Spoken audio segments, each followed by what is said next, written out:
सुनो, बस सुनो। जरा आंखें बंद करो और महसूस करो। रात की इस गहरी चुप्पी में जब चांदनी धरती पर दूध की तरह बह रही है और जुगनू अपनी मध्यम रोशनी में तारों से बातें कर रहे हैं, तब दूर कहीं एक गांव में मिट्टी की सौंधी खुशबू हवा में तैर रही है। ये कहानी है उसी गांव की, हरियालपुर की। ये कहानी है उस मिट्टी की जिसमें सपने बोए जाते हैं। ये कहानी है उस प्यार की जो नदियों की तरह अटूट बहता है। ये कहानी है उस दर्द की जो बारिश की बूंदों की तरह टपकता है। और ये कहानी है उस जीत की जो फसल की तरह लहलहाती है। तो आओ चले हैं कैसी यात्रा पर जहां शहर की चकाचौंध एक सुकून भरी चांदनी में बदल जाती है, जहां एक लड़की की तलाश एक लड़के के सपनों से मिलती है, जहां टूटे विश्वास भी माफी की बारिश में धुलकर फिर से नए हो जाते हैं। ये कहानी धरती की गंध की कहानी है, और ये सिर्फ एक कहानी नहीं बल्कि हम सब के दिल की आवाज है। अब आंखें बंद करो और सपनों के पंख लगाकर उड़ चलो हरियालपुर की ओर। कहानी शुरू होती है। सुबह की पहली किरण ने अभी अभी अंधेरे को शर्मिंदा करना शुरू ही किया था कि अर्जुन की पलकें खुल गईं। ऐसा नहीं था कि उसे नींद पूरी नहीं हुई थी, बल्कि उसकी आत्मा को उसके खेत बुला रहे थे। वो चुपचाप उठा, अपनी चारपाई से उतरा और बिना किसी को जगाए दरवाजे की ओर बढ़ चला। उसके पैरों के तलवे ठंडी मिट्टी पर पड़ते ही एक अजीब सी शांति ने उसे घेर लिया, जैसे कोई प्यारा सा बच्चा अपनी माँ की गोद में लौट आया हो। हरियालपुर अभी नींद की गहरी नदी में डूबा हुआ था। हवा में सन्नाटा था, पर वो सन्नाटा खालीपन लिए हुए नहीं था। उसमें सोए हुए सपनों की खुशबू थी, कल की थकान की सिसकियां थीं और आने वाले दिन की उम्मीदों की किलकारियां थीं। अर्जुन धीरे धीरे चलता हुआ अपने खेत के बीचों बीच पहुंचा, जहां एक पुराना बबूल का पेड़ अपनी फैली हुई टहनियों से एक छोटा सा मंदिर सा बनाए खड़ा था। उसने झुककर मिट्टी की एक मुट्ठी उठाई। मिट्टी ठंडी और भारी थी, जैसे रात भर की सारी ओस अपने अंदर समेटे हुए हो। अर्जुन ने उसे अपनी हथेली में रखकर देखा। ये कोई साधारण मिट्टी नहीं थी।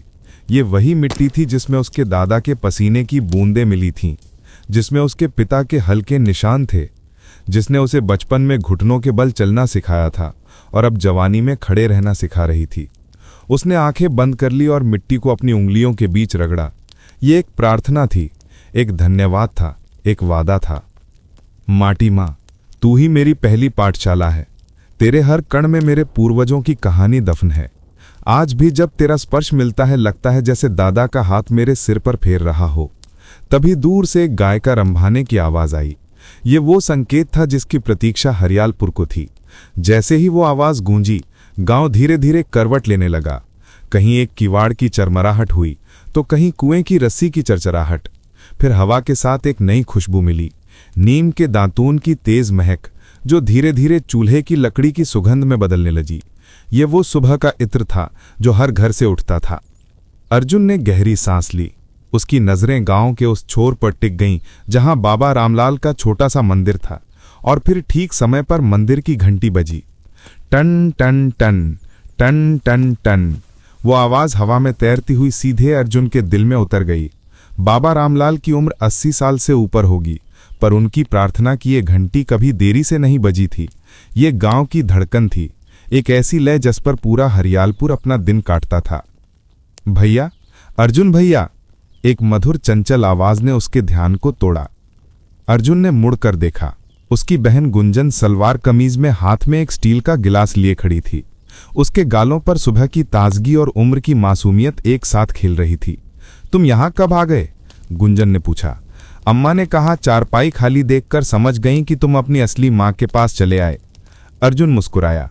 उसने मिट्टी की मुट्ठी धीरे से नीचे छोड़ दी।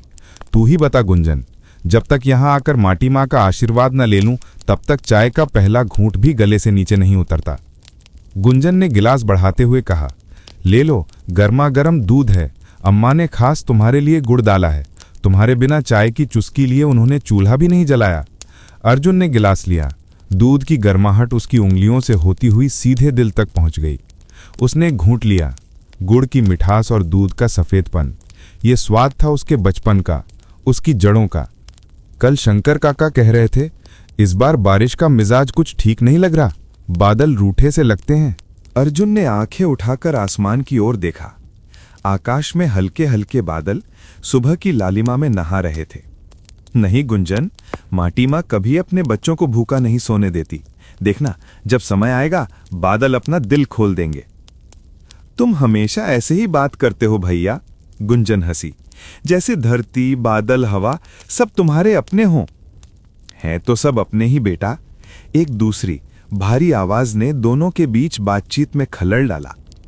शंकर काका अपने कंधे पर लाठी टिकाए खेत की मेड़ पर खड़े थे। उनके चेहरे पर झुर्रियां थीं, पर आंखों में एक चमक थी जो उम्र के सारे पहाड़ों को पार कर लेती थी। शंकर काका प्रणाम, अर्जुन और गुंजन एक साथ बोले। बच्चा, शंकर काका अर्जुन की ओर मुड़े। तू सही कहता है, ये मिट्टी, ये कोई मिट्टी नहीं, ये तो हमारे पूर्वजों की आत्मा है। जिस दिन हम इसकी भाषा समझना भूल गए, उस दिन से हमारी जड़ें सूखने लगी। उन्होंने अपनी लाठी से खेत की मिट्टी को हल्का सा छुआ।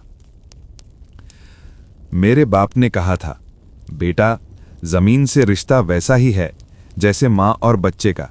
इसे सिर्फ लेना नहीं आना चाहिए, देना भी आना चाहिए। जब तक तू इसकी सेवा करेगा, ये तुझे भूखा नहीं रहने देगी। अर्जुन ने श्रद्धा से सिर झुकाकर उनकी बात सुनी। शंकर काका की हर बात में एक गहरा ज्ञान था, जो किताबों में नहीं बल्कि जिंदगी की धूप छांव में पका हुआ था। चलो बच्चों, शंकर काका बोले, अब घर चलो। तुम्हारी मां ने चूल्हा जलाया होगा। आज मेहमान आ रहे हैं, याद है? तुम्हारे चाचा का बेटा देवेश शहर से आ रहा है। देवेश का नाम सुनते ही अर्जुन के चेहरे पर एक अजीब सी रोशनी दौड़ गई। देवेश, उसका बचपन का साथी, जो पढ़ाई के चक्कर में शहर चला गया था। कितने साल हो गए थे उसे देखे हुए। गुंजन ने उत्साहित होकर कहा, अरे हां, देवेश भैया, उन्होंने तो कल रात फोन भी किया था। कह रहे थे कि गांव की मिट्टी की खुशबू याद आ रही है। हां, अर्जुन ने मुस्कुराते हुए कहा, शहर की ऊंची ऊंची इमारतों के बीच भी उसे अपनी जड़ों की याद आती है। चलो उसके स्वागत की तैयारी करते हैं। अर्जुन ने एक बार फिर मुड़कर अपने खेतों को देखा। सूरज अब पूरी तरह से निकल आया था और उसकी किरणें बबूल के पेड़ की छांव को सुनहरा बना रही थीं। मिट्टी से उठती हुई भाप सुबह की हवा में तैर रही थी, जैसे धरती मां की सांसें हों। वो गुंजन के साथ घर की ओर चल पड़ा। उसके कदमों की आवाज मिट्टी पर पड़ रही थी, एक लयबद्ध संगीत की तरह। ये वो संगीत था जो सदियों से चला आ रहा था, पीढ़ी दर पीढ़ी, जन्म दर जन्म। जाते जाते उसने एक बार फिर मुड़कर देखा। बबूल का पेड़ अब भी वहीं खड़ा था, जैसे कोई पहरेदार हो। उसकी जड़ें धरती की गहराइयों में उतली हुई थीं, ठीक उसी तरह जैसे अर्जुन की आत्मा इस मिट्टी में रची बसी थी। ये मेरी धरोहर है, अर्जुन ने मन ही मन सोचा। ये मेरी पहचान है। चाहे कितनी भी ऊंचाइयां छू लूं, मेरे पैर तो इसी मिट्टी में जमे हैं और यहीं लौट कर आना है हमेशा के लिए। सुबह की पहली किरण और बबूल की पैर की छांव ने मिलकर एक ऐसा दृश्य बनाया था जो सदियों तक किसी न किसी की यादों में जिंदा रहेगा। ये कोई साधारण सुबह नहीं थी, ये एक शुरुआत थी, एक ऐसी कहानी की शुरुआत जिसमें प्यार था, विश्वास था और वो मिट्टी थी जिसमें सब कुछ समाया हुआ था। सूरज ने आज अपनी पूरी गर्मी समेटकर हरियाल पुल पर उड़ेल दी थी। आसमान में एक भी बादल का टुकड़ा नहीं था, मानो स्वर्ग ने अपने सारे दरवाजे बंद कर लिए हों। अर्जुन अपने खेत के किनारे खड़ा अपनी फसलों को देख रहा था। जो बछरुआ कभी हरे भरे रूप में मस्ती से झूमते थे, आज वे पीले पड़ चुके थे, जमीन की ओर सिर झुकाए जैसे मौत का इंतजार कर रहे हों।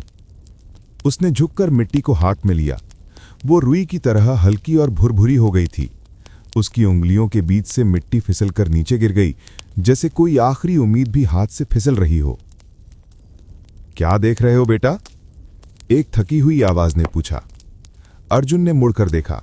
उसके पिता महेश खेत की मेड़ पर खड़े थे। उनके चेहरे पर झुर्रियां आज और गहरी लग रही थीं, मानो इस सूखे ने उन पर और लकीरें खींच दी हों। कुछ नहीं बाबूजी, अर्जुन ने कोशिश करके एक मुस्कुराहट बनाई। बस देख रहा था कि मिट्टी कितनी सूख गई है। महेश चुपचाप अर्जुन के पास आकर खड़े हो गए। उन्होंने भी मिट्टी उठाई और उसे अपनी हथेली में देखते रहे। जब मैं तुम्हारी उम्र का था, मेरे पिता कहा करते थे कि मिट्टी सिर्फ भूमि नहीं होती, ये एक जीती जागती सत्ता है। जब ये खुश होती है तो हरा भरा कर देती है, और जब नाराज होती है तो ऐसे ही सूख जाती है। पर हमने क्या गलत किया है बाबूजी? अर्जुन की आवाज में एक बेचैनी थी। हमने तो हमेशा इसकी सेवा की है, समय पर खाद दी, पानी दिया, इसके साथ वैसा ही व्यवहार किया जैसे अपनी मां के साथ करते हैं। शायद यही समस्या है बेटा। महेश ने गहरी सांस ली। हमने इसे मां माना, पर शायद हम भूल गए कि मां को कभी कभी डांटने का हक भी होता है। शायद यह हमारी परीक्षा ले रही है। दूर से शंकर काका की आवाज आई। सही कह रहे हो महेश, धरती मां कभी अपने बच्चों को नहीं तोड़ती, बस आजमाइश देती है। शंकर काका अपनी लाठी के सहारे धीरे धीरे चलते हुए उनके पास आए। उनकी आंखों में एक अजीब सी चमक थी, जैसे वो इस सूखे के पीछे का राज जानते हों। बाबा, आप यहां? अर्जुन ने आश्चर्य से पूछा। हरियालपुर का दुख मेरा भी दुख है बेटा। जब तक ये गांव है मैं हूं, और जब तक मैं हूं इस गांव के हर सुख दुख में साथ हूं। उन्होंने खेत की सूखी मिट्टी को अपनी लाठी से छुआ। सुनो बच्चों, ये मिट्टी ये कोई साधारण मिट्टी नहीं है। इसने 1972 का सूखा देखा है, 1987 की बाढ़ देखी है। ये हमसे कहीं ज्यादा मजबूत है। पर आजकल लोगों का धैर्य कम हो गया है। 1 महीना बारिश ना हो तो लगता है दुनिया खत्म हो जाएगी। पर बाबा, अर्जुन की आवाज में हताशा थी। हमारे पास तो बस यही एक फसल है, अगर ये भी नहीं हुई तो क्या? शंकर काका ने गंभीर होकर कहा। तो हार मान लोगे? तुम्हारे दादा ने 72 में जब पूरी फसल सूख गई थी तब भी हार नहीं मानी थी। उन्होंने सूखी धरती पर भी बीज बोए थे, और अगले साल जो फसल आई थी वो इतिहास की सबसे अच्छी फसल थी। महेश ने सिर हिलाया। आप सही कहते हैं काका, पर आज के जमाने में जमाना बदल गया है, ये सही, शंकर काका ने कहा, पर मिट्टी का स्वभाव नहीं बदला। यह आज भी वैसी ही है जैसी हजारों साल पहले थी, बस हमने इसकी भाषा समझनी छोड़ दी है। अचानक गुंजन की आवाज ने उनके बीच की गंभीरता को तोड़ा। बाबूजी, भैया, शंकर काका, थोड़ा पानी पी लो। गुंजन एक मटके में पानी लेकर आई थी। उसके चेहरे पर पसीना चमक रहा था, पर उसकी आंखों में एक अद्भुत ताजगी थी। बेटी, शंकर काका ने प्यार से कहा, तू हमेशा ऐसे ही समय पर आ जाती है जैसे कोई देवदूत हो। गुंजन ने शर्माते हुए मटका नीचे रखा। अम्मा ने भेजा है, कह रही थी कि इतनी गर्मी में बिना पानी पिए लोग खेत में खड़े हैं। उसने सबको पानी परोसा। जब उसने अर्जुन को पानी दिया तो उसने देखा कि उसके भैया की आंखें नम हैं। भैया, गुंजन ने चिंतित होकर पूछा, सब ठीक तो है ना? अर्जुन ने जल्दी से आंखें पोंछ ली। हाँ, बिल्कुल ठीक हूं, बस धूप में आंखों में कुछ चला गया था। गुंजन ने समझदारी से मुस्कुराते हुए कहा, हाँ, आजकल धूप बहुत तेज है, पर अम्मा कह रही थी कि कल से बारिश शुरू हो सकती है। मौसम विभाग ने भविष्यवाणी की है। मौसम विभाग? शंकर काका हंसे। बेटी, हमारे पुरखे तो पक्षियों के उड़ने के तरीके से, हवा के रुख से, चांद के रंग से मौसम का अनुमान लगा लेते थे। आजकल लोग मशीनों पर निर्भर हो गए हैं। पर काका, कल से बादल छाए हुए हैं, शायद सचमुच बारिश हो जाए। शंकर काका ने आसमान की ओर देखा। हाँ, बादल हैं, पर देखो वे पश्चिम से आ रहे हैं और उनका रंग लालिमा लिए हुए है। ये बारिश के बजाय तूफान का संकेत है। अर्जुन ने भी आसमान की ओर देखा। सचमुच बादलों का रंग सामान्य से अलग था। तो क्या बारिश नहीं होगी बाबा? होगी, शंकर काका ने आश्वस्त किया, पर शायद इतनी नहीं जितनी हम चाहते हैं, और होगी भी तो अगले हफ्ते, आजकल नहीं। गुंजन ने पानी का आखिरी गिलास शंकर काका को दिया। आप कैसे इतना सब कुछ जानते हो काका? शंकर काका ने पानी का घूंट लिया। बेटी, जब तुम 70 साल किसी के साथ रहो तो उसकी हर आदत, हर स्वभाव याद हो जाता है। मैं इस धरती के साथ 70 साल से हूं, इसे तुमसे बेहतर जानता हूं। उसी समय दूर से एक कार की आवाज आई। सबने मुड़कर देखा। एक सफेद कार धूल उड़ाती हुई गांव की ओर आ रही थी। देवेश आ गया लगता है, महेश ने कहा। अर्जुन के चेहरे पर एक मुस्कुराहट खेल गई। चलो कम से कम एक अच्छी खबर तो है आज। शंकर काका ने अर्जुन के कंधे पर हाथ रखा। घबराओ मत बेटा, ये सूखा भी गुजर जाएगा। जैसे हर रात के बाद सुबह आती है, वैसे ही हर सूखे के बाद बारिश आती है। बस धैर्य रखो। गुंजन ने मटका उठाया। चलो घर चलते हैं, अम्मा ने देवेश भैया के लिए खास पकवान बनाए हैं। जाते जाते अर्जुन ने एक बार फिर अपने खेतों को देखा। सूखी मिट्टी पर सूरज की किरणें पड़ रही थी, मानो हजारों हीरे बिखरे पड़े हों।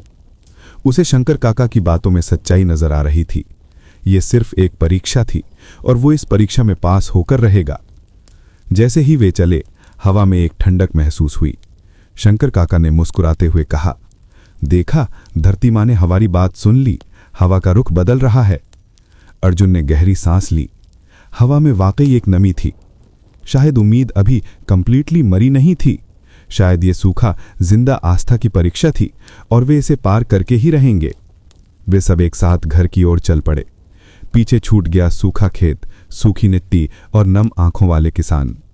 पर उनके कदमों में एक नई उम्मीद थी, एक ऐसी उम्मीद जो सूखी धरती में भी अंकुरित हो सकती थी। मुंबई की एक ऊंची इमारत की 32वीं मंजिल पर रुचिका अपने कांच के घर में कैद एक चिड़िया सी थी। उसके क्यूबिकल की खिड़की से पूरा शहर दिख रहा था। लाखों रोशनियां, ऊंची ऊंची इमारतें और दूर तक फैली सड़कों पर दौड़ती गाड़ियां। पर यह सब कुछ उसे एक विशाल, जीवित जंगल सा लगता था, जहां हर कोई दौड़ रहा था, पर कोई नहीं जानता था कि दौड़ना क्यों है। वो अपने कंप्यूटर स्क्रीन पर एक के बाद एक प्रेजेंटेशन स्लाइड्स बना रही थी। नंबर, ग्राफ, प्रोजेक्शन, यही उसकी दुनिया थी। अचानक एक पॉपअप विंडो खुली। एक वेबसाइट ने उसे एक विंटेज फोटो दिखाई। हरे भरे खेत, एक पेड़ की छांव में बैठा किसान और दूर तक फैली हरियाली।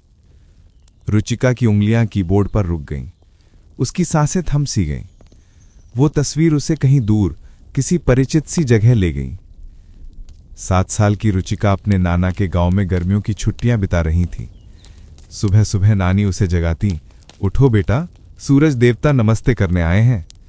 वो दौड़ती हुई बाहर आती। नाना खेत की मेड़ पर बैठे उसका इंतजार कर रहे होते।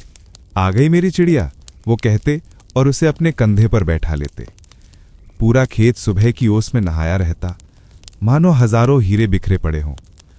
रुचिका, ओए रुचिका, माधवी की आवाज ने उसके ख्यालों के धागे तोड़ दिए। रुचिका ने झटके से विंडो बंद की और मुड़कर देखा। माधवी उसके क्यूबिकल के बाहर खड़ी मुस्कुरा रही थी। क्या हुआ? माधवी ने अंदर आकर पूछा। तू तो कहीं खो सी गई थी, चल चाय पीते हैं। तेरी आंखों में जैसे कोई सपना तैर रहा है। दोनों कैफेटेरिया की ओर चल पड़ी। लिफ्ट में उतरते हुए माधवी ने पूछा, क्या बात है, आज तेरा चेहरा कुछ अलग सा है? रुचिका ने खिड़की से बाहर देखते हुए कहा, माड़, क्या बताऊं, अभी एक तस्वीर देखी खेतों की, अचानक बचपन की सारी यादें ताज़ा हो गईं। कैफेटेरिया में चाय का प्याला हाथ में लिए रुचिका ने माधवी को बताना शुरू किया कि तू जानती है मेरे नाना का गांव, वहां की सुबह कुछ और ही होती थी। यहाँ अलार्म की आवाज़ से नींद खुलती है, वहाँ कौवे की आवाज़ से। यहाँ नहाने के लिए गर्म पानी का हीटर चाहिए, वहाँ कुएं का ठंडा पानी ही मज़ा देता था। माधवी ने चाय की चुस्की ली। हम शहरी लोगों के लिए तो ये सब सपना है, पर तू तो वहाँ रह चुकी है, तुझे पता है कि वो फीलिंग क्या होती है। हाँ माड़, रुचिका की आंखों में एक दूर की चमक थी। वो फीलिंग जब तो सुबह उठे और हवा में ताज़ी मिट्टी की खुशबू हो, जब चाय की चुस्की के साथ दादी की कहानियां मिलें, जब शाम को खेत से लौटते वक्त पैरों में मिट्टी लगी हो और दिल में एक अजीब सी शांति। तू बहुत याद करती है उस जिंदगी को? माधवी ने पूछा। रुचिका ने आंखें बंद कर लीं। हर दिन माड़, हर दिन, जब ऑफिस की इस भागदौड़ में थक जाती हूँ, जब ट्रैफिक में घंटों फंसी रहती हूँ, जब रात को अपने फ्लैट की खिड़की से बाहर देखती हूँ और सिर्फ सारी ऊंची ऊंची इमारतें दिखता है, तब लगता है कि काश मैं फिर से उन हरे भरे खेतों में दौड़ पाती। उसने अपनी चाय का आखिरी घूंट लिया। पर अब शायद वो सब सपना ही रह गया है। नाना नानी अब नहीं है और गांव भी शायद बदल गया होगा। पर क्यों? माधवी ने उत्साहित होकर कहा। तू वापस क्यों नहीं जा सकती? तेरा तो फोटोग्राफी का शौक भी है, क्यों ना कुछ दिनों के लिए ही सही किसी गांव चली जाए। रुचिका ने माथा पकड़ लिया। अरे यहाँ जॉब है, जिम्मेदारियां हैं, कौन छुट्टी देगा? और वैसे भी कुछ नहीं। माधवी ने उसकी बात काटते हुए कहा। तू हमेशा से कहती है कि तुझे असली भारत देखना है, वो भारत जो शहरों से बिल्कुल अलग है। तो अब मौका है, एक प्रोजेक्ट के बहाने चली जा। रुचिका की आंखों में एक चिंगारी सी दौड़ गई। सच कह रही है तू? मतलब कुछ नहीं, माधवी मुस्कुराई। बस एक बार फिर से वो हरियाली देख, वो मिट्टी की खुशबू महसूस कर। शायद तुझे वही शांति मिल जाए जिसकी तू तलाश कर रही है। दोनों वापस ऑफिस की ओर चल पड़े। लिफ्ट में चढ़ते हुए रुचिका ने कहा, पर कहाँ जाऊं, किस गांव जाऊं? वो तू देख लेना, इंटरनेट पर ढूंढ लेना कोई ऐसा गांव जहां अभी भी पुरानी परंपराएं जिंदा हों, जहां लोगों की जिंदगी खेतों के इर्द गिर्द घूमती हो। जब रुचिका वापस अपने क्यूबिकल में बैठी तो उसका दिल एक अजीब सी उमंग से भर गया था। उसने कंप्यूटर खोला और सर्च बार में टाइप किया, भारत के गांव। एक के बाद एक तस्वीरें आने लगीं। हरे भरे खेत, मिट्टी के घर, खेतों में काम करते किसान। और फिर अचानक एक तस्वीर पर उसकी नजर ठहर गई। एक युवक खेत के बीच में खड़ा था। उसके हाथ में मिट्टी थी और उसकी आंखों में एक गहरा प्यार और समर्पण था। तस्वीर के कैप्शन में लिखा था, हरियालपुर, जहां अभी भी धरती मां की पूजा होती है। रुचिका की सांसें रुक सी गईं। ये वही दृश्य था जो उसे बचपन में इतना प्रिय था। ये वही भावना थी जिसे वो साल से ढूंढ रही थी। उसने तस्वीर को जूम किया। युवक की आंखों में वही चमक थी जो उसके नाना की आंखों में हुआ करती थी। वही लगाव, वही प्यार, वही समर्पण। माधवी ने उसके क्यूबिकल में झांक कर देखा। क्या हुआ, कुछ ढूंढ लिया? रुचिका ने मुस्कुराते हुए कहा, हाँ मार्ड, शायद मिल गया, वो जगह जहां मेरी आत्मा साल से जाना चाहती थी। उसने अपने बॉस को एक ईमेल लिखना शुरू किया, सर, मैं एक फोटोग्राफी प्रोजेक्ट के लिए कुछ दिनों की छुट्टी चाहती हूं। शाम को जब वो अपने फ्लैट में लौटी तो उसने अलमारी से एक पुराना एल्बम निकाला। उसमें उसके बचपन की तस्वीरें थीं, नाना के साथ खेत में, नानी के साथ चूल्हे के पास, गांव के बच्चों के साथ खेलते हुए। एक तस्वीर में वो एक पेड़ पर चढ़ी हुई थी और नाना नीचे खड़े हंस रहे थे। उस तस्वीर के पीछे नाना की लिखी हुई एक पंक्ति थी, जिसकी जड़ें जितनी गहरी होंगी वो उतना ही ऊंचा उड़ सकता है। रुचिका की आंखों से आंसू की एक बूंद टपकी। शायद यही वजह थी कि वो इतने साल बाद भी गांव को याद करती थी। वहां उसकी जड़ें थीं और अब समय आ गया था उन जड़ों से फिर से जुड़ने का। उसने माधवी को फोन किया। मार्ट, मैं जा रही हूं हरियालपुर। कब? माधवी ने पूछा। अगले हफ्ते। बस एक हफ्ते के लिए। शायद इस एक हफ्ते में ही मुझे वो शांति मिल जाए जो मैं साल से ढूंढ रही हूं। रात को जब वो सोने के लिए लेटी तो उसे आंखें बंद करते ही हरियालपुर के खेत नजर आए। वो युवक जो मिट्टी को हाथ में लिए खड़ा था, वो बबूल का पेड़, वो दूर तक फैला हरा भरा मैदान। शहर की चकाचौंध से दूर गांव की यादों के पास रुचिका को साल बाद एक सच्ची शांति का एहसास हुआ। शायद यही वो सफर था जो उसे अपने आप से मिलवाने जा रहा था। शायद यही वो यात्रा थी जो उसे बचपन में वापस ले जाएगी। और इस बार शायद वो लौटकर नहीं आएगी, या फिर शायद वो उसी रूप में लौटेगी जिस रूप में वो साल पहले थी, मिट्टी में सनी हुई, धूप में जली हुई और दिल से हंसती हुई। हरियालपुर की सीमा पर पहुंचते ही रुचिका की कार का एसी फेल हो गया। गर्मी इतनी तेज थी कि हवा भी जैसे थककर सो गई हो। उसने कार से उतरकर आसपास नजर दौड़ाई। सूखे खेत, धूप में तपती मिट्टी और दूर दूर तक फैली एक सन्नाटे भरी हरियाली।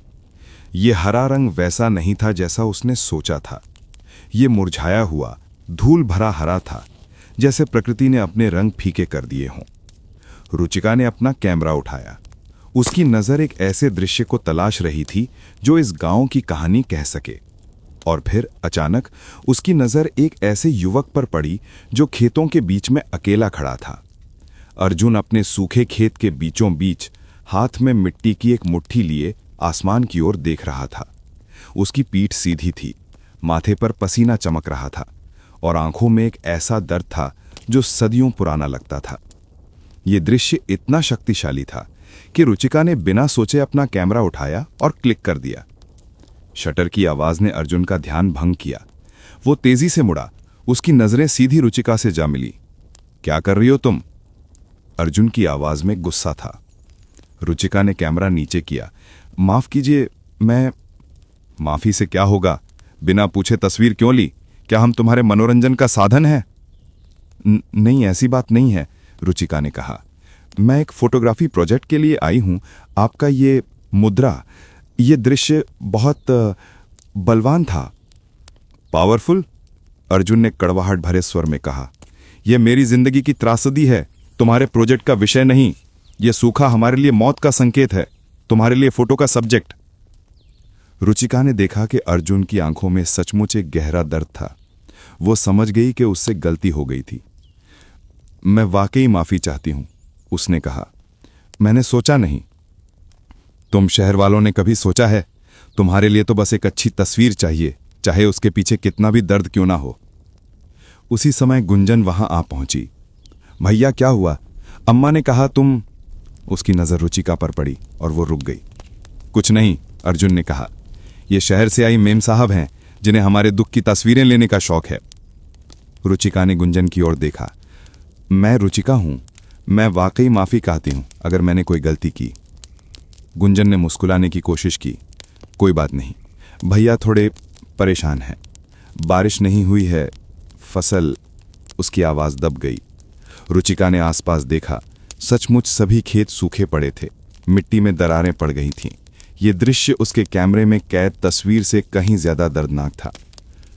मैं समझ सकती हूं, रुचिका ने कहा।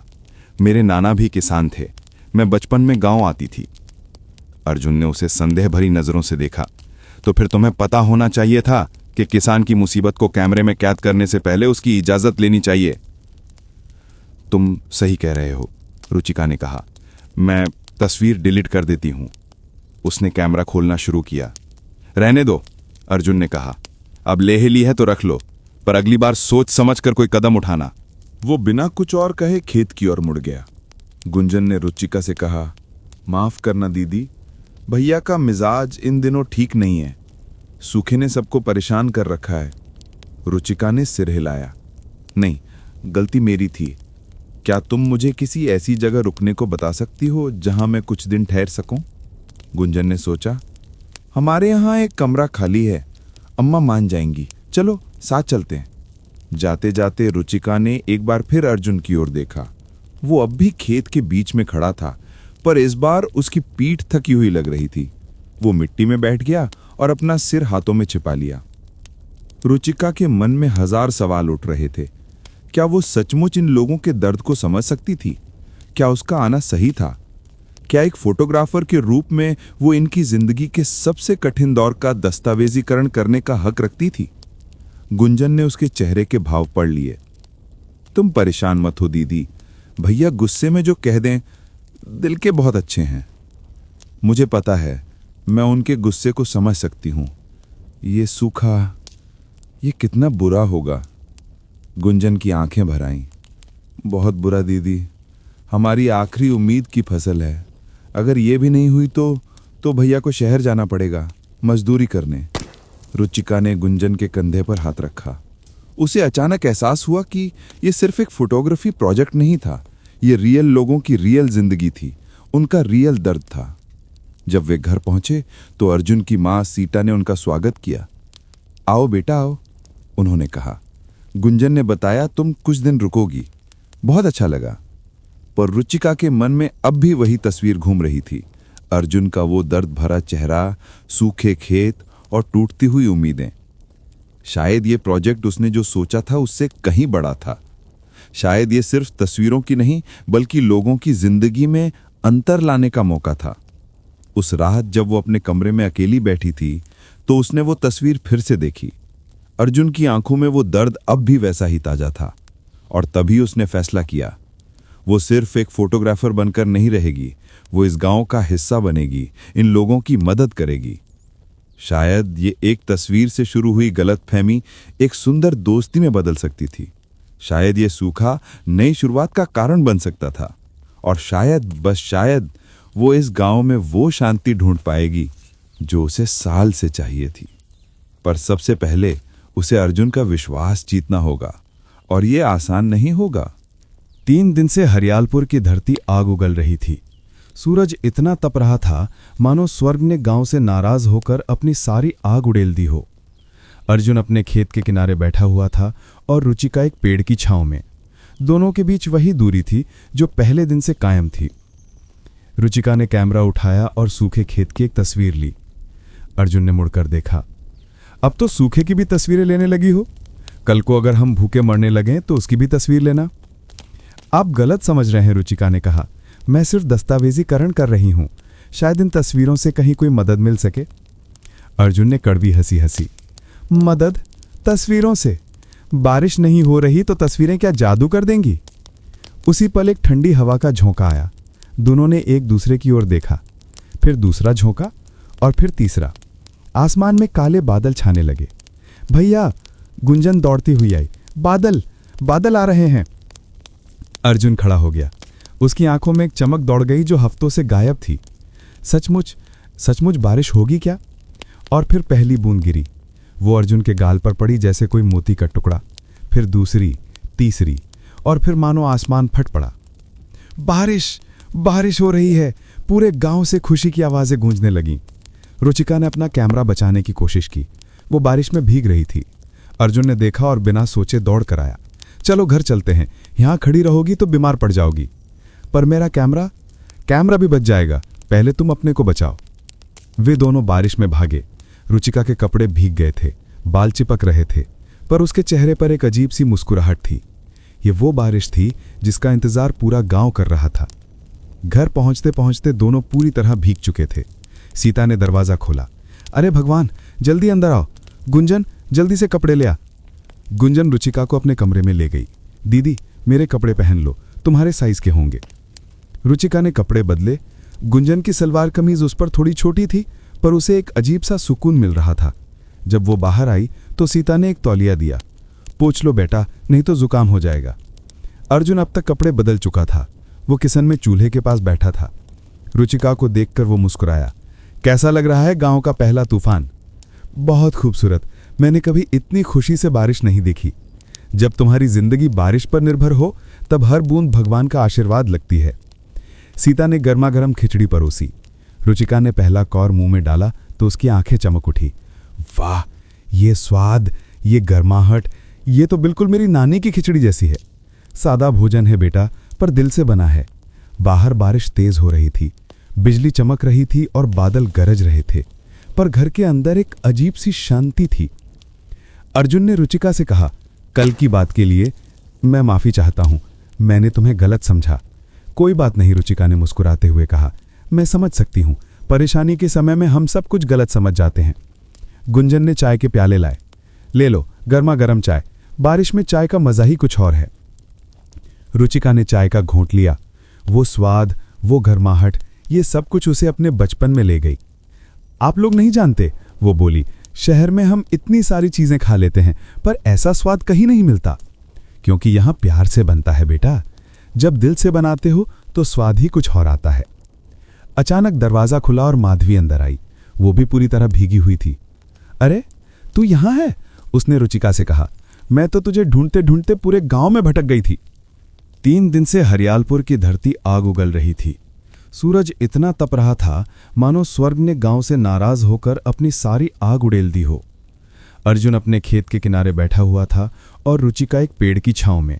दोनों के बीच वही दूरी थी जो पहले दिन से कायम थी। रुचिका ने कैमरा उठाया और सूखे खेत की एक तस्वीर ली। अर्जुन ने मुड़कर देखा। अब तो सूखे की भी तस्वीरें लेने लगी हो। कल को अगर हम भूखे मरने लगें तो उसकी भी तस्वीर लेना। आप गलत समझ रहे हैं, रुचिका ने कहा। मैं सिर्फ दस्तावेजीकरण कर रही हूं, शायद इन तस्वीरों से कहीं कोई मदद मिल सके। अर्जुन ने कड़वी हंसी हंसी। मदद? तस्वीरों से? बारिश नहीं हो रही तो तस्वीरें क्या जादू कर देंगी? उसी पल एक ठंडी हवा का झोंका आया। दोनों ने एक दूसरे की ओर देखा, फिर दूसरा झोंका और फिर तीसरा। आसमान में काले बादल छाने लगे। भैया, गुंजन दौड़ती हुई आई। बादल, बादल आ रहे हैं।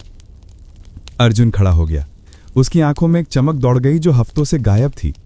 सचमुच सचमुच बारिश होगी क्या? और फिर पहली बूंद गिरी। वो अर्जुन के गाल पर पड़ी जैसे कोई मोती का टुकड़ा।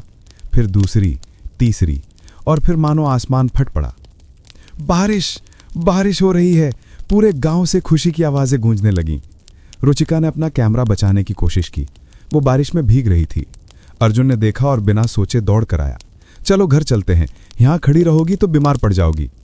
पर मेरा कैमरा? कैमरा भी बच जाएगा, पहले तुम अपने को बचाओ। वे दोनों बारिश में भागे। रुचिका के कपड़े भीग गए थे, बाल चिपक रहे थे, पर उसके चेहरे पर एक अजीब सी मुस्कुराहट थी। ये वो बारिश थी जिसका इंतजार पूरा गांव कर रहा था। घर पहुंचते पहुंचते दोनों पूरी तरह भीग चुके थे। सीता ने दरवाजा खोला। अरे भगवान, जल्दी अंदर आओ। गुंजन, जल्दी से कपड़े ले आ। गुंजन रुचिका को अपने कमरे में ले गई। दीदी, मेरे कपड़े पहन लो, तुम्हारे साइज के होंगे। रुचिका ने कपड़े बदले। गुंजन की सलवार कमीज उस पर थोड़ी छोटी थी, पर उसे एक अजीब सा सुकून मिल रहा था। जब वो बाहर आई तो सीता ने एक तौलिया दिया। पोंछ लो बेटा, नहीं तो जुकाम हो जाएगा। अर्जुन अब तक कपड़े बदल चुका था। वो किचन में चूल्हे के पास बैठा था। रुचिका को देखकर वो मुस्कुराया। कैसा लग रहा है गांव का पहला तूफान? बहुत खूबसूरत। मैंने कभी इतनी खुशी से बारिश नहीं देखी। जब तुम्हारी जिंदगी बारिश पर निर्भर हो तब हर बूंद भगवान का आशीर्वाद लगती है। सीता ने गर्मा गर्म खिचड़ी परोसी। रुचिका ने पहला कौर मुंह में डाला तो उसकी आंखें चमक उठी। वाह, ये स्वाद, ये गर्माहट, ये तो बिल्कुल मेरी नानी की खिचड़ी जैसी है। सादा भोजन है बेटा, पर दिल से बना है। बाहर बारिश तेज हो रही थी, बिजली चमक रही थी और बादल गरज रहे थे, पर घर के अंदर एक अजीब सी शांति थी। अर्जुन ने रुचिका से कहा, कल की बात के लिए मैं माफी चाहता हूं, मैंने तुम्हें गलत समझा। कोई बात नहीं, रुचिका ने मुस्कुराते हुए कहा। मैं समझ सकती हूं, परेशानी के समय में हम सब कुछ गलत समझ जाते हैं। गुंजन ने चाय के प्याले लाए। ले लो, गर्मा गर्म चाय। बारिश में चाय का मजा ही कुछ और है। रुचिका ने चाय का घोंट लिया। वो स्वाद, वो गर्माहट, ये सब कुछ उसे अपने बचपन में ले गई। आप लोग नहीं जानते, वो बोली, शहर में हम इतनी सारी चीजें खा लेते हैं, पर ऐसा स्वाद कहीं नहीं मिलता, क्योंकि यहां प्यार से बनता है बेटा। जब दिल से बनाते हो तो स्वाद ही कुछ और आता है। अचानक दरवाजा खुला और माधवी अंदर आई। वो भी पूरी तरह भीगी हुई थी। अरे, तू यहां है? उसने रुचिका से कहा। मैं तो तुझे ढूंढते ढूंढते पूरे गांव में भटक गई थी। रुचिका हंसी। ये रही मेरी दोस्त माधवी। माधवी, ये है अर्जुन, उनकी बहन गुंजन और उनकी माँ सीता देवी। माधवी ने सबको नमस्ते की। आप लोगों ने तो इस लापरवाह को बचा लिया, नहीं तो ये बारिश में भीग भीग कर भी मार पड़ जाती। अंदर आ जाओ बेटा, तुम भी तो पूरी भीग गई हो। गुंजन, जल्दी से इसे भी कपड़े दे दे। थोड़ी देर में सब लोग बैठकर चाय पी रहे थे। बारिश की आवाज, चाय की खुशबू और खिचड़ी का स्वाद, सब कुछ इतना सहज और सुंदर लग रहा था। अर्जुन ने रुचिका से पूछा, तुम्हारा प्रोजेक्ट कैसा चल रहा है? अभी तक तो बस ढंग से शुरू भी नहीं हुआ, पर आज की ये बारिश, ये तो सबसे बड़ी कहानी है। हमारे लिए तो ये जिंदगी की कहानी है। आज की बारिश ने हमारी फसल बचा ली। हमारी उम्मीदें जिंदा रहेंगी। रुचिका ने अर्जुन की आंखों में देखा। आज उनमें गुस्सा नहीं, बल्कि एक नई चमक थी। शायद ये बारिश सिर्फ खेतों के लिए ही नहीं, उनके रिश्तों के लिए भी वरदान बनकर आई थी। माधवी ने फुसफुसाकर रुचिका से कहा, लगता है तुझे ये जगह और यहाँ के लोग पसंद आ रहे हैं। रुचिका ने मुस्कुराकर जवाब दिया, हाँ, यहाँ की हवा में कुछ तो है, कुछ ऐसा जो शहर में कभी महसूस नहीं किया। शाम होते होते बारिश थम गई। सूरज डूबने से पहले बादलों के बीच से झांक रहा था। पूरा गांव फिर से हरा भरा दिख रहा था। मिट्टी की सूंधी खुशबू हवा में तैर रही थी। अर्जुन और रुचिका घर के बरामदे में खड़े थे। देखो कैसे सब कुछ बदल गया है। कल तक जो मिट्टी सूखी पड़ी थी, आज वो जीवन से भर गई है। शायद रिश्ते भी ऐसे ही होते हैं। एक बारिश की जरूरत होती है बर्फ पिघलाने के लिए। अर्जुन ने उसकी ओर देखा। तुम सही कह रही हो, और मैं तुम्हारी इस बारिश के लिए शुक्रगुजार हूं। मेरी बारिश? रुचिका ने पूछा। हाँ, अर्जुन मुस्कुराया। तुम्हारे आने के बाद ही तो बारिश हुई। शायद तुम्हारे साथ सौभाग्य आया है हमारे गांव। रुचिका की आंखें भर आईं। ये शायद पहली बार था जब किसी ने उसके आने को सौभाग्य कहा था। उस रात जब सब सोने चले गए, रुचिका ने अपनी डायरी में लिखा, आज मैंने समझा कि जिंदगी की सबसे बड़ी खुशियां छोटी छोटी चीजों में छुपी हैं। एक बूंद बारिश में, एक कौर खिचड़ी में और एक मुस्कुराहट में सब कुछ है। शायद यही वो शांति है जिसकी तलाश में मैं यहां आई थी। बाहर मेंढक टरटर कर रहे थे और दूर से बुलबुल की आवाज आ रही थी। हरियालापुर फिर से जी उठा था, और शायद रुचिका की जिंदगी भी। बारिश के बाद का दिन हरियालापुर को एक नया जीवन दे गया था। पेड़ों की पत्तियां इतनी हरी थीं मानो किसी ने उन्हें ताज़ा रंग दिया हो। खेतों की मिट्टी में से निकलती सौंधी महक पूरे गांव में फैली हुई थी। ऐसे ही एक शाम अर्जुन के घर के आंगन में चूल्हे पर चाय की केतली खौल रही थी। रुचिका आंगन में बनी चारपाई पर बैठी हुई थी। उसकी नजरें गांव के उस पार फैले खेतों पर टिकी हुई थीं, जहां अब हल्की हल्की हरियाली दिखाई देने लगी थी। लो बेटा, गरम गरम चाय। सीता देवी ने एक बर्तन में चाय परोसकर रुचिका के सामने रख दी। शुक्रिया आंटी। रुचिका ने चाय का प्याला उठाया। चाय की खुशबू ने उसे अपने बचपन में पहुंचा दिया। वही देसी चाय का स्वाद, वही मिट्टी के बर्तन का स्पर्श। अर्जुन और महेश भी आंगन में आकर बैठ गए। गुंजन ने आंगन में लगे अमरूद के पेड़ से कुछ पके हुए अमरूद तोड़े और सबके सामने रख दिए। तो बेटा, महेश ने चाय का घूंट लेते हुए रुचिका से पूछा, तुम्हें हमारा गांव कैसा लग रहा है? रुचिका मुस्कुराई। अंकल, यहां तो वह सब कुछ है जो शहर में कभी नहीं मिल सकता। यह शांति, यह ताजी हवा और यह आप लोगों का प्यार। प्यार तो हम गांव वालों की फितरत है बेटा। हमारे दादा परदादा ने सिखाया है कि हर मेहमान भगवान का रूप होता है। अचानक एक मधुर आवाज ने सबका ध्यान खींचा। क्या मैं भी चाय पी सकती हूं? सबने मुड़कर देखा। पड़ोस की लड़की चंपा दरवाजे पर खड़ी मुस्कुरा रही थी। उसकी उम्र कोई 12-13 साल होगी, पर उसकी आंखों में एक अजीब सी समझदारी थी। अरे चंपा, आजा बेटी, सीता ने पुकारा। चंपा आंगन में आई और रुचिका के पास बैठ गई।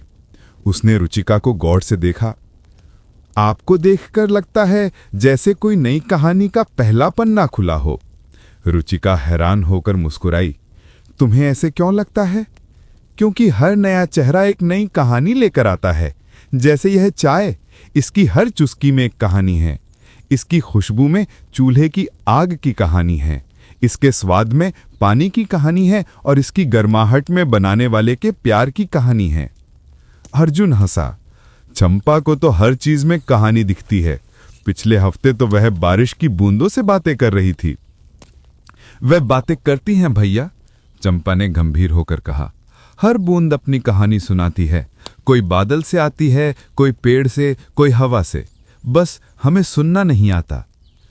चंपा की बातें सुनकर रुचिका मंत्रमुग्ध हो गई। तुम बहुत खूबसूरत सोचती हो चंपा। यह गांव है दीदी, यहां हर चीज खूबसूरत है, बस देखने वाली नजर चाहिए। महेश ने गहरी सांस ली। पर बेटा, यह गांव भी अब वैसा नहीं रहा। पहले तो यहां के हर घर में खुशहाली थी, अब तो लोग शहर भाग रहे हैं। क्यों अंकल? रुचिका ने पूछा। अर्जुन ने जवाब दिया, क्योंकि खेती अब घाटे का सौदा बन गई है। बारिश अनिश्चित, कीमतें अनिश्चित और सरकारी योजनाएं कागजों तक सीमित। सीता ने दुखी स्वर में कहा, पिछले साल हमारे पड़ोसी रामू ने अपना खेत बेच दिया और शहर चला गया। उसकी बूढ़ी माँ रो रो कर अंधी हो गई, पर क्या करते, भूख से तो लड़ना ही पड़ता है। रुचिका ने देखा कि अर्जुन की आंखों में गहरा दर्द था। पर आप लोगों ने क्यों नहीं? क्योंकि यह हमारी जड़ें हैं, अर्जुन ने कहा। मेरे दादा ने जमीन को जोतकर हरा भरा किया था, मेरे पिता ने इसे संभाला, अब मेरी बारी है, मैं इसे कैसे छोड़ सकता हूं? चंपा ने मीठी आवाज में कहा, भैया सही कहते हैं, जड़ें काटकर कोई पेड़ नहीं जी सकता। हमारे गांव की जड़ें इसी मिट्टी में हैं। गुंजन ने अमरूद का एक टुकड़ा काटकर रुचिका को दिया। दीदी, तुम्हारे शहर में तो ऐसे ताजे अमरूद नहीं मिलते होंगे? नहीं, वहां तो सब कुछ प्रक्रिया में आ चुका है। यहां का स्वाद ही कुछ और है, क्योंकि ये प्रकृति का सीधा उपहार है। यह अमरूद हवा, पानी, धूप और मिट्टी की कहानी कहता है। शहर के अमरूद तो फैक्ट्री की कहानी कहते हैं। सब हंस पड़े। चंपा की बातें सुनकर रुचिका को एहसास हुआ कि इस छोटी सी लड़की में कितना गहरा ज्ञान था। दीदी, चंपा ने रुचिका से कहा, तुम्हारी आंखों में एक उदासी है। शहर ने तुम्हें बहुत थका दिया है ना? रुचिका चौंकी। उसने कभी नहीं सोचा था कि एक छोटी बच्ची उसकी आंखों में छुपी उदासी को पढ़ सकती है। हाँ चंपा, उसने कहा, शहर में सब कुछ है पर शांति नहीं है। वहां हर कोई भाग रहा है, पर कोई नहीं जानता कि क्यों भाग रहा है। क्योंकि वे अपनी जड़ें भूल गए हैं, चंपा ने कहा। जिस दिन हम जड़ों को भूल जाते हैं उस दिन से हम भटकना शुरू कर देते हैं। अर्जुन ने सिर हिलाया। चंपा सही कहती है। शहर में लोग पैसा कमा रहे हैं पर जिंदगी गंवा रहे हैं। यहाँ हम कम कमाते हैं पर जीवन जीते हैं। शाम ढलने लगी थी। आंगन में सूरज की आखिरी किरणें खेल रही थी। दूर से गायों के रंभाने की आवाज आ रही थी। महेश ने कहा, बेटा, तुम्हारा आना हमारे लिए एक नई उम्मीद लेकर आया है। शायद तुम्हारी तस्वीरें दुनिया को दिखा पाएं कि गांव की क्या स्टेट है। मैं कोशिश ज़रूर करूंगी अंकल, पर मुझे लगता है कि सिर्फ तस्वीरें काफ़ी नहीं होंगी, हमें कुछ ठोस करना होगा। रुचिका ने उत्साहित होकर कहा, दीदी, तुम्हारे आने से गांव में एक नई ऊर्जा आई है। लगता है जैसे कोई नई कहानी लिखी जा रही हो। और तुम इस कहानी की नरेटर होगी, है ना चंपा? अर्जुन ने मजाक किया। हाँ भैया, चंपा गंभीर हो गई, क्योंकि हर कहानी को एक आवाज़ की ज़रूरत होती है और मैं इस गांव की आवाज़ हूँ। रुचिका ने चंपा को गले लगा लिया। तुम सही कहती हो चंपा, हर कहानी को एक आवाज़ की ज़रूरत होती है और शायद मैं यहाँ इसीलिए आई हूँ ताकि इस गांव की कहानी दुनिया तक पहुँचा सकूँ। सीता ने आखिरी चाय के प्याले सबको दिए। चलो, अब सबका आशीर्वाद तुम्हारे साथ है बेटा, तुम ज़रूर कुछ अच्छा कर पाओगी। जब रुचिका अपने कमरे में लौटी तो उसके दिल में एक नई उमंग थी। चंपा की बातें, अर्जुन का संघर्ष, महेश का दर्द और सीता का प्यार, ये सब उसे एक नई दिशा दे रहा था। उसने अपनी डायरी खोली और लिखा, आज मैंने समझा कि हर गांव सिर्फ झोपड़ियों और खेतों का समूह नहीं होता, ये तो जिंदगी की एक पूरी विश्वविद्यालय है। यहाँ चंपा जैसी बच्ची दार्शनिक हैं, अर्जुन जैसे युवा योद्धा हैं और सीता जैसी माएँ मार्गदर्शक हैं। शायद मेरी यात्रा सिर्फ तस्वीरें लेने के लिए नहीं, बल्कि खुद को खोजने के लिए है। बाहर चंपा अपने घर की ओर जाते हुए गा रही थी, धरती माँ की कहानी, हवा में उड़ती जुबानी। हर पत्ता कुछ कहता है, हर बूंद कुछ कहती है। रुचिका ने खिड़की से बाहर देखा। तारे टिमटिमा रहे थे और चांदनी में नहाए खेत एक अलग ही सौंदर्य बिखेर रहे थे। उसे लगा जैसे वो सचमुच एक नई कहानी का हिस्सा बन गई है, एक ऐसी कहानी जिसके हर पन्ने पर जिंदगी के नए रंग थे। और चंपा की नज़र में ये शुरुआत थी, अभी तो ये कहानी और भी सुंदर होनी थी। बारिश के बाद का दिन हरियालपुर को एक नया जीवन दे गया था। खेत लहलहा रहे थे, पेड़ों पर नई कोपलें फूट रही थीं और गांव की गलियों में फिर से बच्चों की किलकारियां गूंज रही थीं। ऐसे ही एक दोपहर जब अर्जुन अपने खेत में नई फसल को पानी दे रहा था, एक तेज आवाज ने गांव की शांति को तोड़ा। एक चमचमाती सफेद कार गांव की ऊबड़-खाबड़ सड़क पर धूल उड़ाते हुए अर्जुन के घर की ओर आ रही थी। कार की चमक गांव की सादगी के साथ इतनी बेमेल लग रही थी जैसे किसी राजा का रथ किसी गरीब की झोपड़ी में घुसाया हो। कार अर्जुन के घर के सामने रुकी। ड्राइवर सीट का दरवाजा खुला और एक युवक बाहर निकला। सफेद शर्ट, डिजाइनर जीन्स और चमचमाते जूते, ये दिवेश था। पर अर्जुन को पहचानने में देर लग गई। अर्जुन, दिवेश ने खुशी से आवाज दी। अर्जुन ने मुड़कर देखा, उसकी आंखें चौंधिया गईं। दिवेश, सचमुच तू? हाँ भाई, मैं ही हूं। दिवेश ने अर्जुन को गले लगाने के लिए आगे बढ़ा, पर अर्जुन ने हाथ बढ़ाकर रोक दिया। रुक, मैं तो पूरा कीचड़ में सना हूं, तेरे महंगे कपड़े खराब हो जाएंगे। दिवेश ने एक पल को रुककर देखा, फिर जोरदार हंसी हंसते हुए अर्जुन को गले लगा लिया। अरे यार, हम तो बचपन में एक साथ कीचड़ में लौटते थे, आज कैसी शर्म। पर उस गले लगाने में वो गर्मजोशी नहीं थी जो बचपन में हुआ करती थी।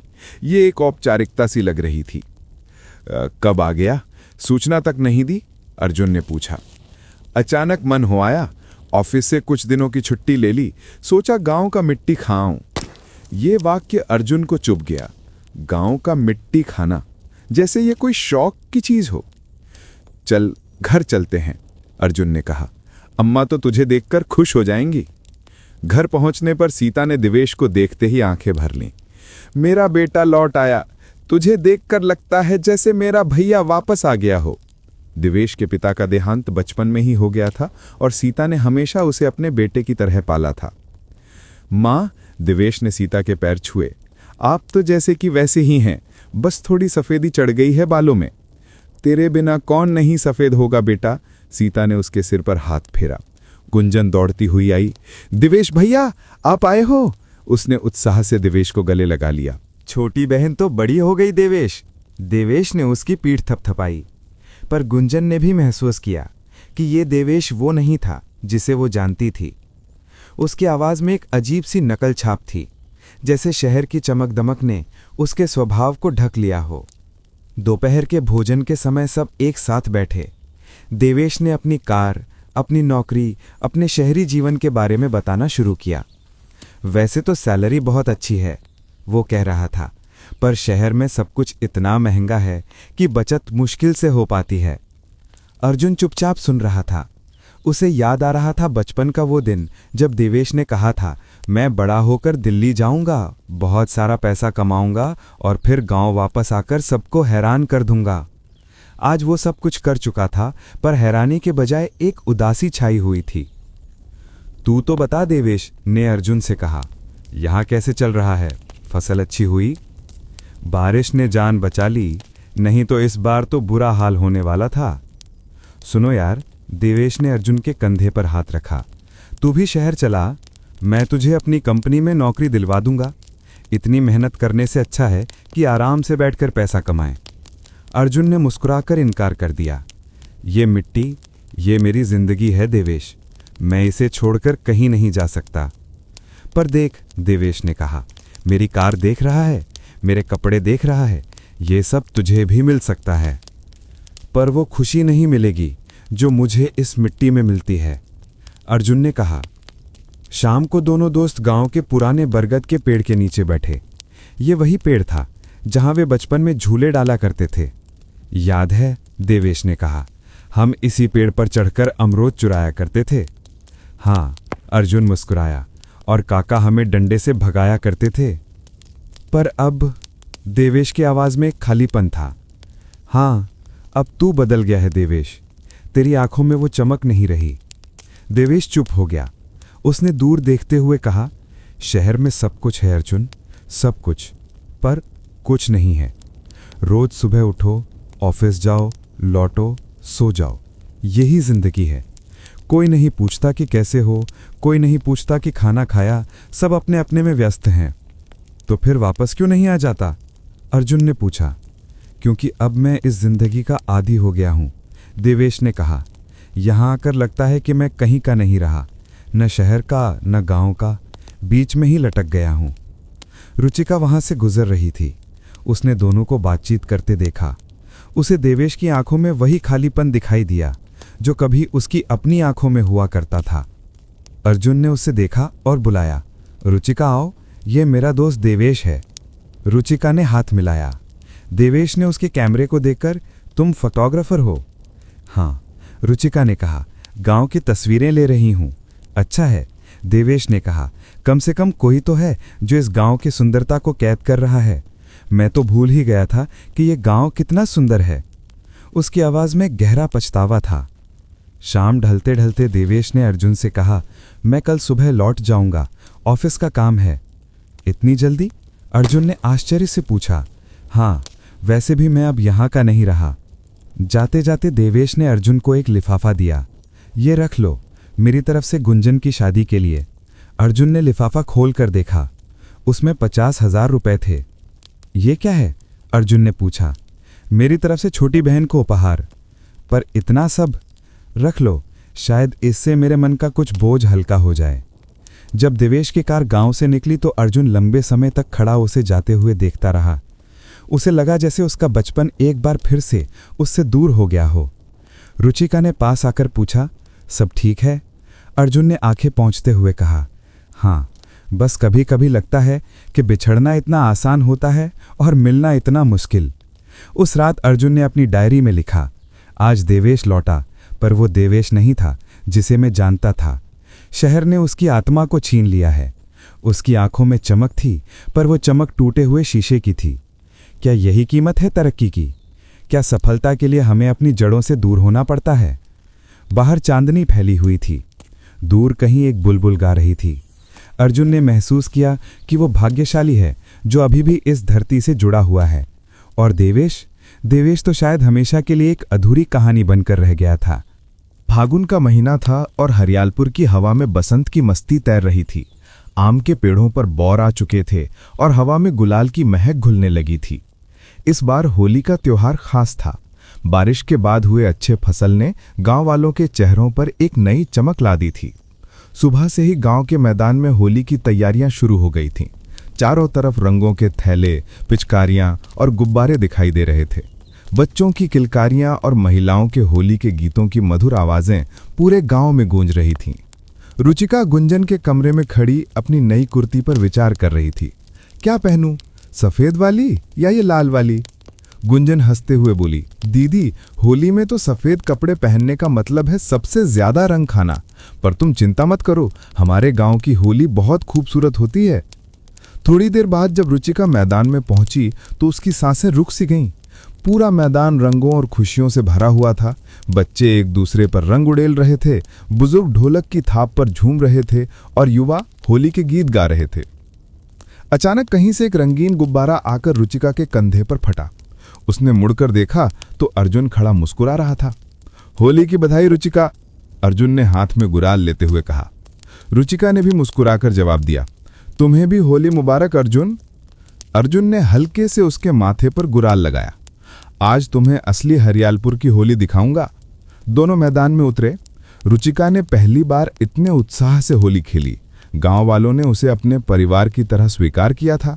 कोई उसे रंग लगा रहा था, कोई मिठाई खिला रहा था, तो कोई नाचने के लिए खींच रहा था। चंपा एक छोटी सी पिचकारी लिए उनके पास आई। दीदी, तुम्हारे बिना तो ये होली अधूरी थी। लगता है जैसे कोई नया रंग हमारी होली में जुड़ गया हो। रुचिका ने उसे गले लगा लिया।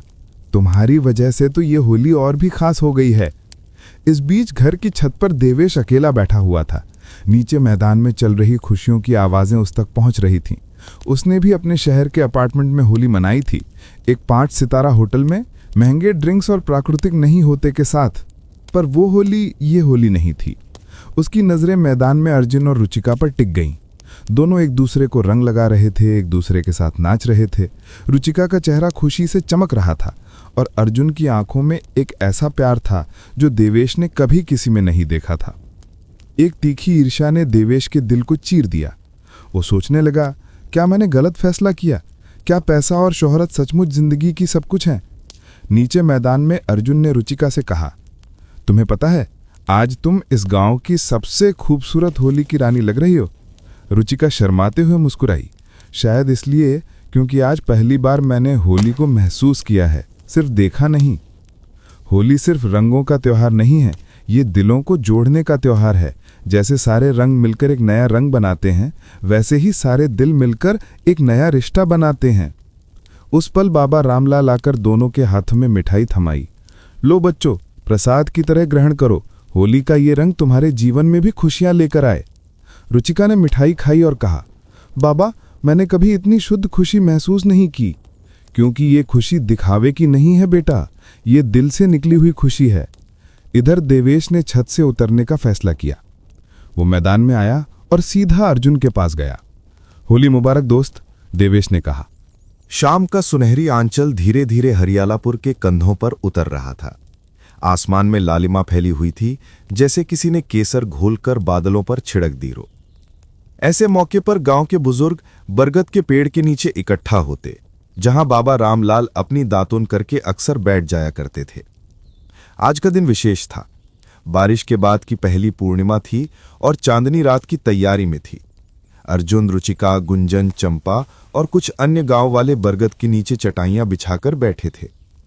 बाबा रामलाल आंखें बंद किए ध्यान मग्न बैठे थे। चंपा ने धीरे से कहा, बाबा आज कोई खास बात कहेंगे। जब भी वे इस तरह ध्यान में बैठते हैं, कोई न कोई अनमोल बात निकलती है। थोड़ी देर बाद बाबा रामलाल की आंखें खुली। उन्होंने चारों ओर बैठे लोगों को देखा और मुस्कुराए। आज चांदनी रात है बच्चों, और ऐसी रातें कहानियां सुनाने के लिए ही बनी हैं। रुचिका ने उत्सुकता से कहा, क्या आप हमें कोई कहानी सुनाएंगे बाबा? बाबा रामलाल ने गहरी सांस ली और अपनी लाठी को हाथ में संभाला। हाँ बेटा, आज एक ऐसे राजा की कहानी सुनाऊंगा जो धरती से नफरत करता था। सब लोग चुप हो गए। हवा में सन्नाटा छा गया, मानो प्रकृति भी कहानी सुनने को तैयार हो। बाबा रामलाल की कहानी। बहुत पुरानी बात है। एक राजा था वीरवर। उसका राज्य बहुत विशाल था और धन दौलत की कोई कमी नहीं थी, पर उसे एक चीज से बहुत चिढ़ थी, मिट्टी से। वो मिट्टी को गंदगी समझता था। उसके महल के फर्श संगमरमर के थे, दीवारों पर सोने की परत चढ़ी थी और बगीचे में भी फूल कृत्रिम घास पर उगते थे। एक दिन राजा ने फरमान जारी किया कि उसके पूरे राज्य में मिट्टी का नामो निशान मिटा दिया जाए। सभी रास्ते पत्थरों से पक्के कर दिए गए, खेतों पर सीमेंट डलवा दिया गया और लोगों को मिट्टी छूने पर सजा का प्रावधान बना दिया गया। लोग हैरान रह गए। किसानों ने कहा, महाराज, बिना मिट्टी के अनाज कैसे उपजेगा? पर राजा ने कहा कि बाजार से मंगवा लो। समय बीतता गया, राज्य की समृद्धि कम होने लगी। पेड़ पौधे सूखने लगे, नदियां सूख गईं और लोग बीमार पड़ने लगे। एक दिन राजा की इकलौती बेटी गंभीर रूप से बीमार पड़ गई। सभी वैद्य हकीम निराश हो गए। तभी एक बूढ़ा किसान महल में आया। उसने राजा से कहा, महाराज, मैं राजकुमारी को ठीक कर सकता हूं। राजा ने उसे अनुमति दे दी। बूढ़े किसान ने राजकुमारी को महल से बाहर ले जाकर एक टीले पर बैठाया, जहां अभी भी थोड़ी मिट्टी बची हुई थी। उसने राजकुमारी के हाथ में मिट्टी दी और कहा कि इसे मुंह से लगाओ। राजकुमारी ने ऐसा ही किया। हैरानी की बात, कुछ ही देर में उसका रंगरूप निखरने लगा। वो पूरी तरह ठीक हो गई। राजा ने बूढ़े से पूछा, यह कैसे संभव हुआ? बूढ़ा बोला, महाराज, मिट्टी में जीवन है। इसमें वो शक्ति है जो हमें जीवन देती है। आपने मिट्टी को दूर करके राज्य का जीवन ही दूर कर दिया। राजा को अपनी गलती का एहसास हुआ। उसने फरमान वापस लिया और मिट्टी की पूजा शुरू की। कुछ ही समय में पूरा राज्य फिर से हरा भरा हो गया। कहानी का अंत। बाबा रामलाल ने कहानी पूरी की तो सब लोग गहरी चुप्पी में डूब गए। चांदनी अब पूरी तरह से फैल चुकी थी और बरगद के पत्तों के बीच से छनकर आ रही थी। अर्जुन ने आंखें नम करते हुए कहा, बाबा, ये कहानी तो आज के समय की सच्चाई बयान कर रही है। बाबा रामलाल ने मुस्कुराते हुए कहा, बेटा, इस कहानी की सीख ये है कि जिसने मिट्टी का मोल भर दिया वो अमीर हो गया। जिसने मिट्टी का मान कर दिया वो कभी गरीब नहीं रहा। पर जिसने मिट्टी से प्यार किया वो राजा बना। रुचिका की आंखों में आंसू थे। बाबा, मैंने आज तक मिट्टी को सिर्फ गंदगी समझा था, पर इस गांव में आकर आप लोगों को देखकर मैंने समझा कि ये तो जीवन का आधार है। चंपा ने मीठी आवाज में कहा, दीदी, मिट्टी तो हमारी माँ है। जैसे माँ अपने बच्चे को गोद में लेकर पालती है, वैसे ही मिट्टी हमें अपनी गोद में लेकर पालती है। बाबा रामलाल ने रुचिका की ओर देखा। बेटा, तुम्हारे कैमरे में कितनी ही तस्वीरें आ जाएं, पर असली तस्वीर तो मिट्टी के स्पर्श में छुपी है। जब तक तूने मिट्टी को अपनी उंगलियों में महसूस नहीं किया, तब तक तू इस धरती की सच्चाई नहीं समझ सकती। रुचिका ने नीचे देखा। उसकी नजर जमीन पर पड़ी मिट्टी पर गई। उसने झुककर एक मुट्ठी मिट्टी उठाई और उसे अपनी हथेली में रगड़ा। बाबा, आज पहली बार मुझे लग रहा है कि मैं इस धरती की बेटी हूं। अर्जुन ने गर्व से कहा, बाबा, हमें गर्व है कि हम अभी भी इस मिट्टी से जुड़े हुए हैं। पर बाबा, गुंजन ने पूछा, आजकल के लोग शहर क्यों भाग रहे हैं? बाबा रामलाल ने गंभीर होकर कहा, बेटी, वे सोने की चिड़िया के पीछे भाग रहे हैं। उन्हें लगता है कि पैसा सब कुछ है, पर वे भूल जाते हैं कि जब तक मिट्टी है तब तक जीवन है। पैसा तो आता जाता रहता है, पर मिट्टी का प्यार हमेशा रहता है। चंपा ने कहा, बाबा, मैं तो कभी इस गांव से जाना नहीं चाहती। तू नहीं जाएगी बेटी, क्योंकि तुझे पता है कि असली खजाना कहां है। रुचिका ने कहा, बाबा, मैंने आज तय कर लिया है, मैं इस गांव में रहकर ही अपना प्रोजेक्ट पूरा करूंगी। नहीं, सिर्फ प्रोजेक्ट नहीं, मैं इस गांव के विकास में भी हाथ बटाऊंगी। बाबा रामलाल की आंखों में खुशी चमक उठी। यही तो इस कहानी का उद्देश्य था बेटा। कहानियां सिर्फ मनोरंजन के लिए नहीं होती, वे हमारे अंदर परिवर्तन लाने के लिए होती हैं। थोड़ी देर बाद सब लोग चले गए, पर रुचिका और अर्जुन वहीं बैठे रहे। अर्जुन ने कहा, आज बाबा की इस कहानी ने मुझे फिर से याद दिला दिया कि मैं यहाँ क्यों हूँ।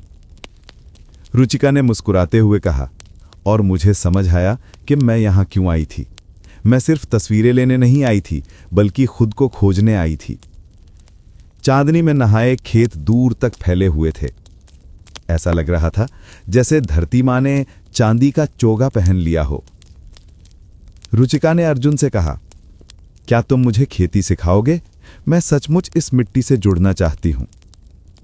अर्जुन की आंखों में चमक आ गई। जरूर, कल सुबह से शुरू करते हैं। उस रात जब रुचिका अपने कमरे में लौटी तो उसने अपनी डायरी में लिखा, आज मैंने समझा कि हमारी जड़ें कितनी महत्वपूर्ण हैं। बाबा रामलाल की कहानी ने मुझे एक नई दिशा दी है। शायद मेरी यात्रा अब समाप्त नहीं, बल्कि शुरू हो रही है। मैं इस धरती की बेटी बनना चाहती हूं, सिर्फ एक पर्यटक नहीं। बाहर चांदनी रात में बाबा रामलाल अभी भी बरगद के नीचे बैठे थे। वे मुस्कुरा रहे थे। उन्हें पता था कि आज की कहानी ने कम से कम एक दिल तो जीत लिया था, और शायद यही कहानियों का सबसे बड़ा उद्देश्य होता है, दिलों को जीतना और जिंदगियां बदलना। सुबह की पहली किरण ने जब हरियालापुर को चूमा तो अर्जुन पहले से ही अपने खेत में काम पर लग गया था। बारिश के बाद की हरियाली ने उसके चेहरे पर एक नई आशा ला दी थी। रुचिका अब खेल खेल में ही सही पर उसके साथ काम करने लगी थी, और इससे अर्जुन का उत्साह 2 गुना हो गया था। देखो, रुचिका ने उत्साहित होकर कहा, ये नन्हा अंकुर कितना सुंदर है। बस 1 महीना और, फिर ये सारा खेत हरा भरा हो जाएगा। अर्जुन मुस्कुराया, तुम्हारे आने के बाद से सब कुछ अच्छा हो रहा है। लगता है तुम्हारे साथ सौभाग्य आया है। दोनों खेत में काम कर रहे थे कि तभी देवेश की कार फिर से गांव में दाखिल हुई। इस बार वो अकेला नहीं था, उसके साथ 2 और लोग थे, शहरी पोशाक में। अरे, देवेश फिर आ गया, गुंजन ने खुशी से कहा। पर अर्जुन के चेहरे पर एक अजीब सी असहजता थी। देवेश का यह अचानक आना उसे अच्छा नहीं लग रहा था। देवेश अपने साथियों के साथ खेत के पास आया। अर्जुन, ये है मेरे दोस्त राहुल और विपुल। ये तुम्हारी खेती की नई तकनीकों में इंटरेस्ट ले रहे हैं। रुचिका ने संदेह भरी नजरों से देवेश को देखा। उसे लग रहा था कि देवेश कुछ छिपा रहा है। थोड़ी देर बातचीत के बाद देवेश ने अर्जुन से अकेले में बात करने का इशारा किया। अर्जुन, एक जरूरी बात है। दोनों एक तरफ हटे। देवेश ने गंभीर होकर कहा, तुम्हें याद है वो सौदा जिसके बारे में मैंने तुम्हें बताया था, जिसमें तुमने 50,000 रुपये लगाए थे?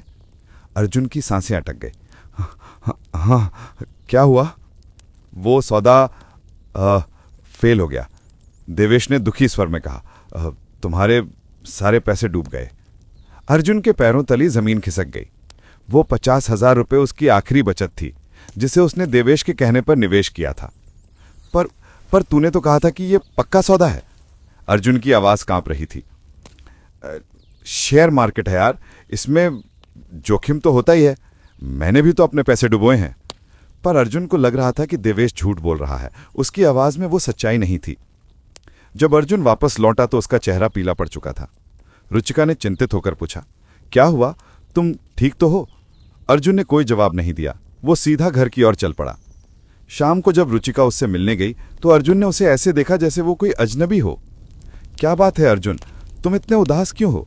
अर्जुन ने कड़वाहट भरी नजरों से देखा। तुम्हें मजा आ रहा होगा ना हम गांव वालों की मुसीबतों का? रुचिका हैरान रह गई। ये तुम क्या कह रहे हो? मुझे सब पता चल गया है। तुम और देवेश मिलकर मेरे साथ खेल रहे हो। तुम्हारा आना, तुम्हारा प्यार जताना सब एक ढोंग था। रुचिका की आंखों में आंसू आ गए। अर्जुन, तुम क्या बात कर रहे हो? मैंने तो बस। अर्जुन ने उसकी बात काट दी।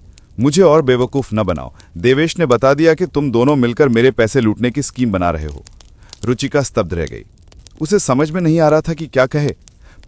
पर मैंने तो देवेश से सिर्फ 2 बार बात की है, और वो भी होली के दिन। झूठ।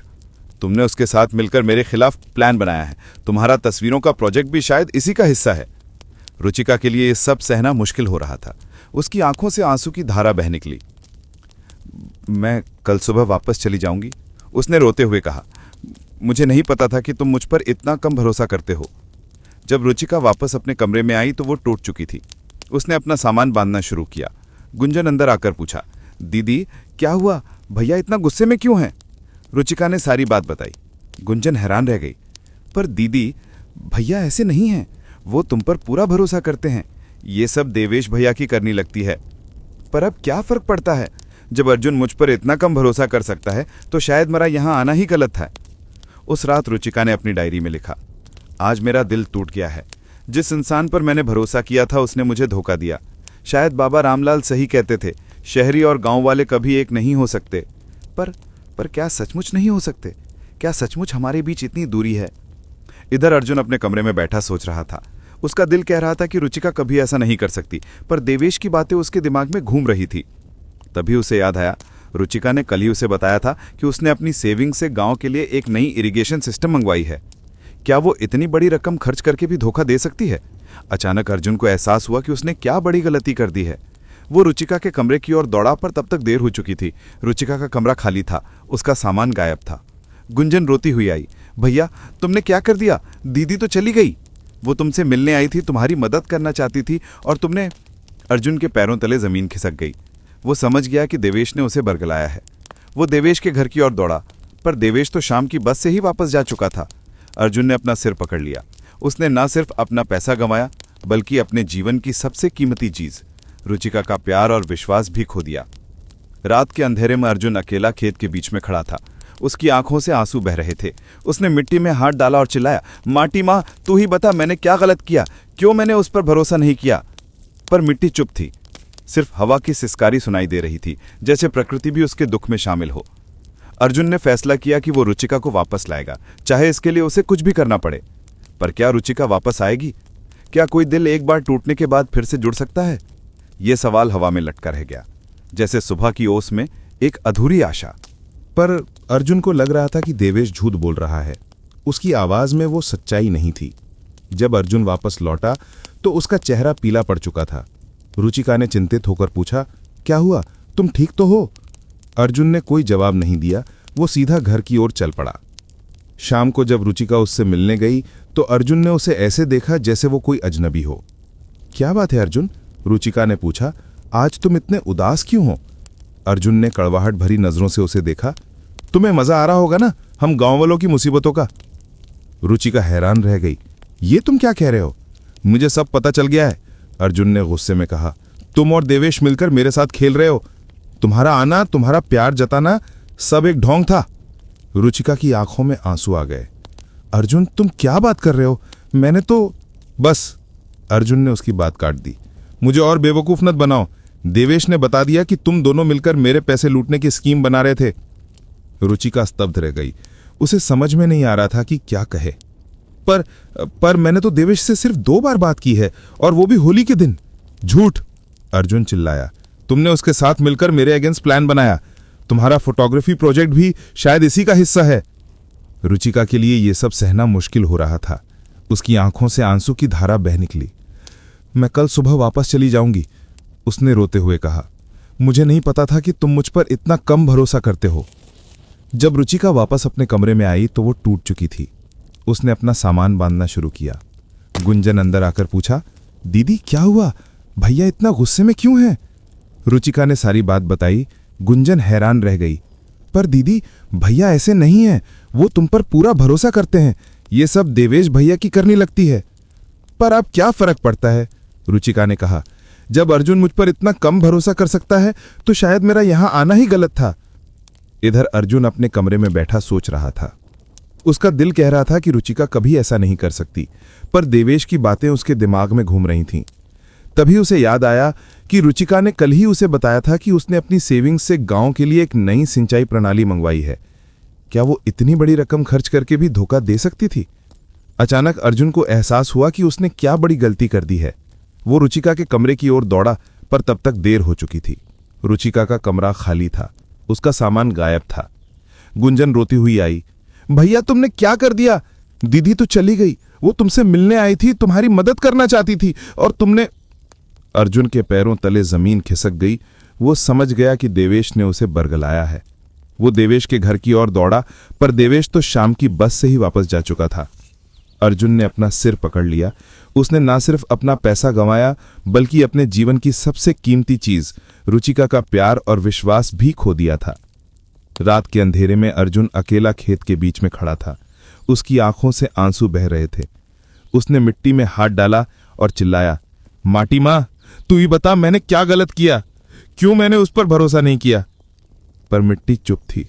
सिर्फ हवा की सिसकारी सुनाई दे रही थी, जैसे प्रकृति भी उसके दुख में शामिल हो। अर्जुन ने फैसला किया कि वो रुचिका को वापस लाएगा, चाहे इसके लिए उसे कुछ भी करना पड़े। पर क्या रुचिका वापस आएगी? क्या कोई दिल एक बार टूटने के बाद फिर से जुड़ सकता है? ये सवाल हवा में लटका रह गया, जैसे सुबह की ओस में एक अधूरी आशा। सुबह का सुनहरी आलोक फैलने लगा था, पर हरियालीपुर आज एक अजीब सी उदासी में डूबा हुआ था। रुचिका ने अपना सामान बांध लिया था और अब वो गांव से विदा लेने के लिए एक आखिरी बार घूमने निकली। उसके कदम अपने आप ही उस पुरानी मिट्टी की दीवार की ओर बढ़े जो गांव के बाहरी इलाके में खंडहर हो चुकी थी। ये दीवार उसे हमेशा से आकर्षित करती थी। इसकी ईंटें जर्जर हो चुकी थीं, पर इनमें कहानी दफन थी, सदियों पुरानी, बूढ़ी हो चुकी पर अभी भी जिंदा।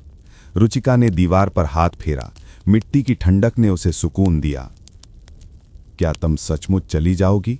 एक जानी पहचानी आवाज ने पूछा। रुचिका ने मुड़कर देखा। अर्जुन वहां खड़ा था। उसकी आंखों में पछतावा और चेहरे पर एक गहरी उदासी थी।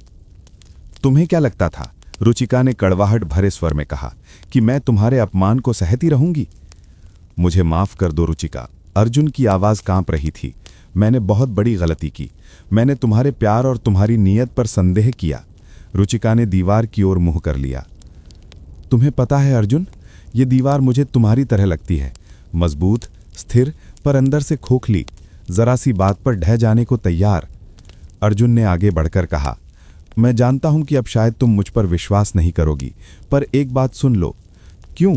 रुचिका ने मुड़कर देखा। उसकी आंखों में आंसू थे। ताकि तुम मुझे फिर से धोखा दे सको। तुम्हारे लिए तो मैं बस एक शहरी लड़की हूं जो तुम्हारे दर्द का फायदा उठाना चाहती है। नहीं, अर्जुन ने जोर से कहा, तुम मेरी जिंदगी की सबसे खूबसूरत हकीकत हो और मैंने ही तुम्हें एक झूठे सपने में बदल दिया। रुचिका ने अपना बैग खोला और एक लिफाफा निकाला। ये लो, मैं ये तुम्हें देना चाहती थी पर तुमने मुझे मौका ही नहीं दिया। अर्जुन ने लिफाफा खोला। उसमें एक बैंक मसौदा था, 50,000 रुपए का। ये क्या है? अर्जुन ने हैरानी से पूछा। मेरी सारी बचत है, रुचिका ने कहा। मैं तुम्हारी मदद करना चाहती थी, तुम्हारी फसल बचाना चाहती थी। मैंने ये पैसा तब लगाया था जब तुम्हें लगता था कि मैं तुम्हारे साथ खेल रही हूं। अर्जुन के हाथ से ड्राफ्ट गिर गया। उसकी आंखें भर आईं। पर क्यों? तुमने ऐसा क्यों किया? क्योंकि मैं तुमसे प्यार करती हूं अर्जुन, रुचिका ने रोते हुए कहा। और प्यार में कोई कैलकुलेशन नहीं होती, कोई स्वार्थ नहीं होता। मैं तुम्हारी खुशी चाहती थी, बस। अर्जुन ने अपना सिर झुका लिया। आंसू उसके गालों पर बहने लगे। माफ कर दो मुझे रुचिका, मैं तुम्हारे इस प्यार के काबिल नहीं हूं। शायद नहीं, पर प्यार किसी के काबिल होने का इंतजार नहीं करता। वो तो बस हो जाता है, जैसे बारिश हो जाती है, जैसे फूल खिल जाते हैं। अर्जुन ने धीरे से उसका हाथ पकड़ा। मत जाओ रुचिका, मैं तुम्हारे बिना इस गांव की कल्पना भी नहीं कर सकता। तुम्हारी हंसी, तुम्हारी बातें, तुम्हारा साथ, ये सब मेरी जिंदगी का हिस्सा बन चुका है। रुचिका ने उसकी ओर देखा।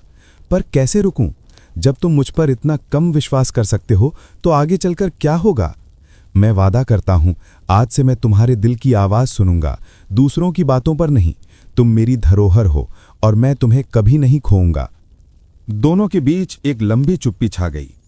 हवा में मिट्टी की सौंधी खुशबू तैर रही थी और दूर से गायों के रंभाने की आवाज आ रही थी। रुचिका ने दीवार की ओर इशारा किया। ये दीवार, इसे देखकर लगता है कि रिश्ते भी ऐसे ही होते हैं। जरा सी लापरवाही से दरार आ जाती है, पर अगर चाहत हो तो इसे फिर से बनाया जा सकता है। अर्जुन ने दीवार से एक ईंट उखाड़ी और फिर धीरे से उसे वापस लगा दिया। देखो, जब तक मिट्टी गीली है तब तक ईंटें जुड़ सकती हैं। हमारा रिश्ता भी अभी गीला है, अभी जुड़ सकता है। रुचिका मुस्कुराई। तुम्हें पता है, मैंने इस दीवार की कितनी तस्वीरें ली हैं, हर दृष्टिकोण से, हर रोशनी में, पर आज पहली बार इसकी सच्ची सुंदरता देख पा रही हूं। क्योंकि आज तुम इसे महसूस कर रही हो, जैसे मैंने आज तुम्हारा प्यार महसूस किया है। दोनों हाथ में हाथ डाले दीवार के सहारे खड़े हो गए। सूरज की किरणें दीवार पर पड़ रही थी और मिट्टी चमक उठी थी। मैं नहीं जाऊंगी अर्जुन, पर एक शर्त पर। कहो, अर्जुन ने उत्साह से कहा। कभी भी मुझ पर संदेह मत करना। अगर कोई शिकायत हो तो सीधे मुझसे कहना। वादा, आज से मेरी जुबान और मेरा दिल एक ही बात कहेगा। रुचिका ने लिफाफा उठाया और अर्जुन को वापस दिया। ये लो, अपनी फसल बचाओ। नहीं, अर्जुन ने इनकार किया। ये तुम्हारी बचत है, मैं इसे नहीं ले सकता। पर कोई पर नहीं, अर्जुन ने कहा। तुम्हारा प्यार ही मेरे लिए सबसे बड़ी दौलत है और इसके लिए मैं जीवन भर तुम्हारा ऋणी रहूंगा। दोनों ने एक दूसरे को गले लगा लिया। इस बार ये गले मिलना सच्चा था, बिना किसी संदेह के, बिना किसी डर के। चंपा दूर से ये नजारा देख रही थी। वो दौड़ती हुई आई और दोनों से लिपट गई। मैं जानती थी कि तुम लोग एक दूसरे के लिए ही बने हो। रुचिका ने चंपा को गले लगाया। तुम्हारी कहानी का अंत अच्छा होगा, है ना? हाँ, क्योंकि ये अंत नहीं, नई शुरुआत है। जब वे तीनों वापस गांव की ओर चले तो रुचिका ने एक बार फिर मुड़कर दीवार को देखा। वो दीवार अब उसे टूटी हुई नहीं बल्कि मजबूत लग रही थी। शायद इसलिए क्योंकि अब उसके दिल की दीवार भी मजबूत हो गई थी। अर्जुन ने उसका हाथ थाम लिया। चलो घर चलते हैं, अम्मा तुम्हारे लिए खास पकवान बना रही हैं। घर, रुचिका ने मुस्कुराते हुए कहा। हाँ, चलो घर चलते हैं। उस रात रुचिका ने अपनी डायरी में लिखा, आज मैंने सीखा कि प्यार में माफी सबसे बड़ा बलिदान है और विश्वास सबसे बड़ा उपहार। शायद इसलिए कहते हैं कि टूटे हुए रिश्ते जब जुड़ते हैं तो और मजबूत होकर जुड़ते हैं। आज मेरा दिल फिर से धड़कना सीख गया है अर्जुन के प्यार की धुन पर। बाहर चांदनी रात में हरियापुर सो रहा था, पर दो दिल जाग रहे थे। एक नई शुरुआत की खुशी में, एक नए सपने की उम्मीद में। और वो पुरानी मिट्टी की दीवार अब भी खड़ी थी, चुपचाप, एक नए प्यार की गवाह बनकर। हरियालपुर का आकाश सुबह सुबह एक अलग ही रंग लिए हुए था। सुनहरी किरणों ने जब खेतों को चूमा तो सोने जैसी चमक फैल गई। सारा गांव आज एक त्योहार की तरह सजा हुआ था। आज फसल कटाई का दिन था, पर यह कोई साधारण फसल नहीं थी। ये तो हरियालपुर के नवजीवन की कहानी थी। अर्जुन और रुचिका सुबह सुबह ही खेत में पहुंच गए थे। नई तकनीक से लहलहाती फसल देखकर अर्जुन की आंखें चमक उठीं। देखो रुचिका, ये सब तुम्हारे कारण संभव हुआ। तुम्हारे नए विचार और आधुनिक तकनीकें ने हमारी खेती में नई जान डाल दी। रुचिका ने मुस्कुराते हुए कहा, नहीं अर्जुन, ये सब हमारे मेल से संभव हुआ। तुम्हारी आधुनिक तकनीकें और मेरे आधुनिक विचार के संयोजन ने ये चमत्कार किया है। थोड़ी देर बाद गांव वाले एक एक करके खेत में आने लगे। सबके हाथों में दरांती थी, चेहरों पर मुस्कान थी और आंखों में एक नई उम्मीद थी। बाबा रामलाल अपनी लाठी टेकते हुए आए। उन्होंने फसल को देखा और आंखें भर आईं। बच्चों, आज मैं अपने जीवन की सबसे सुंदर फसल देख रहा हूं। ये सिर्फ अनाज नहीं, बल्कि हमारे गांव के भविष्य की फसल है। गुंजन और चंपा ने खेत के किनारे एक छोटा सा मंच बनाया था। चंपा ने ढोलक बजानी शुरू की और गुंजन ने मधुर स्वर में गाना शुरू किया। धरती माँ के आंचल में खिल उठी नई कलियां, हरियालपुर की धरती पर जग उठी नई उम्मीदें। गांव के सभी लोग गुनगुनाने लगे। ये वही गीत था जो पीढ़ियों से फसल कटाई के समय गाया जाता था। अचानक एक कार की आवाज ने सबका ध्यान खींचा। कार से देवेश उतरा, पर आज का देवेश वो नहीं था जो पहले था। उसने साधारण कपड़े पहने थे, चेहरे पर शांति थी। अर्जुन ने उसे देखा और मुस्कुराया। आजा दोस्त, तेरा इंतजार था। देवेश ने अर्जुन को गले लगाया। माफ करना भाई, मैंने बहुत बड़ी गलती की थी। सब भूल गए, अर्जुन ने कहा। आज तो बस खुशियां मनाने का दिन है। देवेश ने रुचिका की ओर देखा। तुम्हें माफ कर दो रुचिका, मैंने जानबूझकर। रुचिका ने मुस्कुराकर उसकी बात काट दी। कोई बात नहीं देवेश, तुमने तो हमें एक दूसरे को बेहतर तरीके से समझने का मौका दिया। देवेश ने सबको बताया, मैंने शहर की नौकरी छोड़ दी है, गांव में ही एक छोटी सी दुकान खोल रहा हूं। अब मैं भी इसी मिट्टी का होकर रहूंगा। ये सुनकर सब खुशी से झूम उठे। बाबा रामलाल ने फसल कटाई की शुरुआत की। उन्होंने पहली दरांती चलाई और कहा, जिस तरह ये फसल काटते समय जमीन को नुकसान नहीं पहुंचाते, उसी तरह जीवन में भी हमें विकास के साथ साथ संरक्षण भी करना चाहिए। सब लोग मिलकर फसल काटने लगे। अर्जुन और रुचिका साथ साथ काम कर रहे थे। देवेश और गुंजन दूसरी तरफ, तो शंकर काका और महेश तीसरी तरफ। चंपा ने रुचिका से कहा, दीदी, ये दृश्य तो बिल्कुल वैसा ही है जैसी तुम्हारी वो पुरानी तस्वीर थी। रुचिका ने आंखें भरकर कहा, हाँ चंपा, पर आज ये सपना सच हो गया है और इससे भी बड़ी बात यह है कि अब मैं इस सपने का हिस्सा हूं। दोपहर तक सारी फसल कट चुकी थी।